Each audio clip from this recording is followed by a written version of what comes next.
कि हम किसी की जालसाजी में ना फंसे, जिससे कि हम इन चीज़ों से बचे रह सकें कि हमारा पैसा जो मेहनत का कमाया हुआ पैसा है वो बर्बाद ना हो। चीज़ होती है, अगर आपको नॉलेज नहीं है तो आप कोई वेल लिस्टेड म्यूचुअल फंड का एसआईपी करें। नमस्कार दोस्तों, आज हम फिर बात करने वाले हैं शेयर मार्केट से जुड़ी हुई कुछ खास बातों के बारे में। साथियों, जैसा कि पिछले वीडियो में हम सभी ने जाना था कि अगर आप अपनी आय का एक नियमित हिस्सा लगातार निकालते हैं और उसको एक सही जगह पे इन्वेस्ट करते हैं तो आपका फ्यूचर एक बड़ा लंबा सिक्योर हो सकता है और एक बड़ा फंड आपके पास क्रिएट हो सकता है जो आपके फ्यूचर के साथ साथ आपके परिवार के फ्यूचर को भी आगे निश्चित तौर पे सेव करता है। तो आज ऐसी चीजें जो हमें ऐसा श्योरिटी देती हैं सेव करने की, तब भी हम क्यों नहीं इसमें इन्वेस्ट करते, उसके बारे में जानकारी लेंगे और किन किन बातों का ध्यान रखना चाहिए कि कैसे हम किन किन चीजों का ध्यान रखें कि हम किसी की जालसाजी में ना फंसे, जिससे कि हम इन चीजों से बचे रह सकें कि हमारा पैसा जो मेहनत का कमाया हुआ पैसा है वो बर्बाद ना हो। साथियों, हम आजकल देख रहे हैं कि यूट्यूब, फेसबुक और इंस्टा जैसी चीजों पे आपको इन्फ्लुएंसर्स मिलते हैं जिन्हें हम लोग कहते हैं फाइनेंशियल इन्फ्लुएंसर्स, जिनका काम होता है कि बड़े बड़े मोटे मोटे प्रॉफिट दिखाना और उस प्रॉफिट को दिखा के आपको गुमराह कर देना कि अगर आप इसमें पैसा इन्वेस्ट करते हो तो आपको बहुत पैसा जनरेट हो जाएगा। तो आपको उस चीज की जानकारी तो होती नहीं है, लेकिन क्योंकि आप उनको देखते हो और आपको मन में लगता है यार इनने पैसा बना लिया तो क्यों ना हम बनाए। तो इसमें सबसे महत्वपूर्ण बात यह है कि आपको ऐसी किसी भी फाइनेंशियल इन्फ्लुएंसर्स के बिना पे इन्वेस्ट नहीं कर देना है कि सिर्फ जो फेसबुक रील्स में जिंदा है या यूट्यूब में है, जहां पे वो आपको बताते हैं कि हमारा पैसा इतना करोड़ का हो गया, इतना करोड़ बढ़ गया, इतने रुपए बढ़ गए। वो इसलिए महत्वपूर्ण है क्योंकि आपको उस चीज के बारे में या तो आप जानकारी लें और फिर इन्वेस्ट करें, नहीं तो आप उसमें इन्वेस्टमेंट ना करें। आप कभी भी जो इन्वेस्टमेंट करें वो इन्वेस्टमेंट दो तीन तरीके से आप कर सकते हो। पहला तरीका तो है कि अगर आप थोड़ी बहुत जानकारी इस फील्ड की रखते हो, फाइनेंशियल फील्ड की रखते हो, तो किसी भी कंपनी का डेटा उसमें से निकल आता है कि ये कंपनी कैसी है।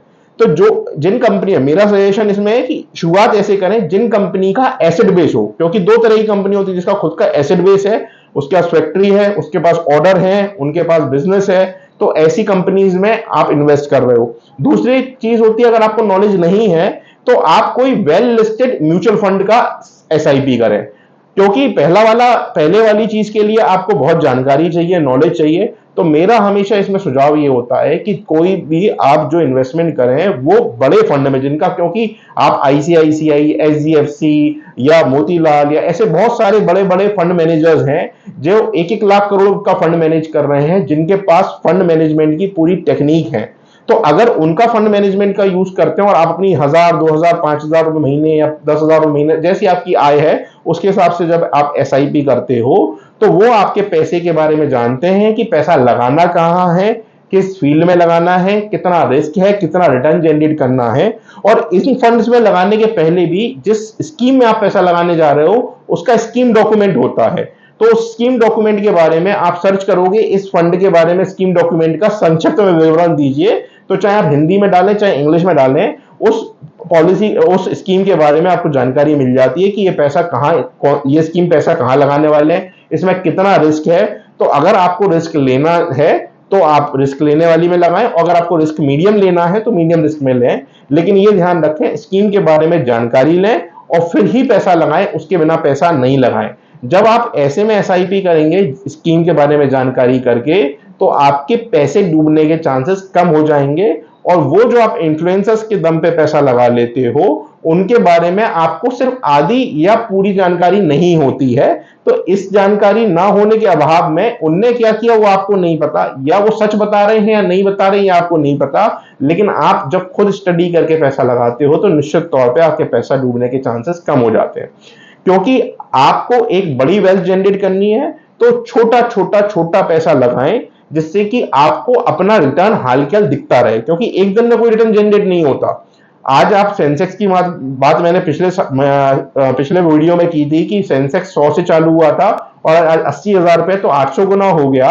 वो 800 गुना एक दिन में नहीं हुआ है, लेकिन आज जो आप थोड़ा पैसा इकट्ठा करेंगे, जैसे आप आरडी करते थे और वैसे आप लगाते जाएंगे, तो आपके सामने आपका पैसा दिखता भी रहेगा और आपको बड़े नुकसान का नहीं लगेगा कि एकदम से बड़ा नुकसान हो रहा है। क्योंकि जैसे जैसे आपका फंड बढ़ता जाएगा आपको आपके सामने प्रत्यक्ष रूप पे रिटर्न दिखता रहेगा और आपका फंड दिखता रहेगा कितना बढ़ रहा है। तो किसी को भी एक बार में बहुत पैसा ना दें, अगर आपको जानकारी नहीं है।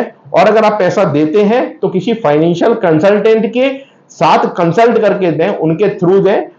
आपको बहुत सारे फाइनेंशियल कंसल्टेंट मिल जाएंगे जो आपको जानकारी दे देंगे, अच्छे, जिनकी मार्केट में रेपुटेशन अच्छी है। ऐसे फाइनेंशियल कंसल्टेंट से कंसल्ट करके इन्वेस्ट करें।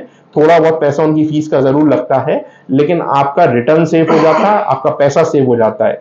जैसे कि आपको अगर कहीं पे भी आने वाले समय में हम बताएंगे फाइनेंशियल कंसल्टेंट्स को कैसे आपको देखना है, वो हम आपको बताएंगे कि फाइनेंशियल कंसल्टेंट अच्छा कैसे होता है, उसके बारे में आपको क्या क्या चीजें आप पता कर सकते हो कि वो अच्छा है कि नहीं। उससे आपका पैसा सेफ रहेगा। तो आपका पैसा है, आपकी जिम्मेदारी है, निश्चित तौर पे पैसा बनेगा भी आपका, लेकिन उसके लिए आपको जानकार रहना है, सतर्क रहना है। और आने वाले समय में पैसे का जो बढ़ता हुआ भाव है वो आपको अपने लिए भी बनाना है, लेकिन सावधान रहते हुए। बहुत बहुत धन्यवाद।